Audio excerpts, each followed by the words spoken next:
Sekarang banyak perempuan, bahkan yang dari pelosok desa sekalipun, sudah bisa kuliah. Berarti kesempatan perempuan dan laki-laki untuk mengembangkan ilmunya sudah benar-benar setara dong.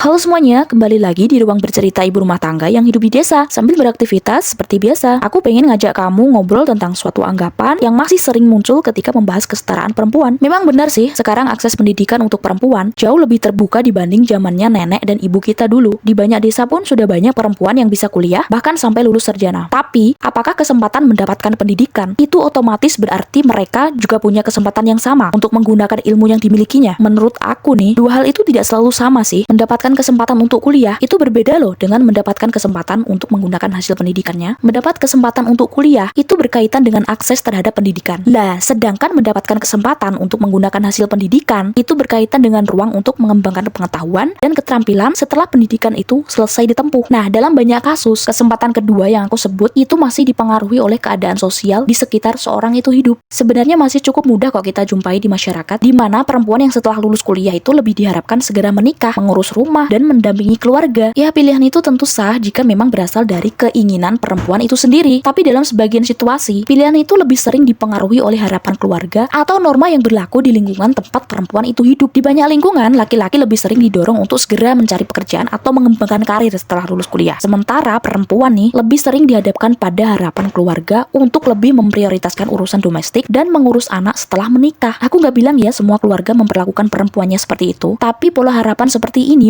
masih dapat dengan mudah dijumpai dalam kehidupan sehari-hari. Harapan yang berbeda kayak gitu bisa mempengaruhi ruang seseorang untuk menggunakan pendidikan yang telah diperolehnya. Ya, persoalannya memang bukan sekedar apakah perempuan boleh kuliah atau enggak, tapi menurut aku persoalannya adalah apakah norma sosial memberi ruang yang sama bagi perempuan dan laki-laki untuk memanfaatkan pendidikan yang sudah mereka tempuh. Karena itulah semakin banyak perempuan yang bisa kuliah memang merupakan kemajuan yang patut diapresiasi. Tapi menurut aku itu aja belum cukup untuk membuktikan bahwa setelah lulus mereka nih para perempuan kita juga memiliki kesempatan yang sama untuk bekerja, berkarya, atau mengembangkan ilmu yang sudah dipelajarinya.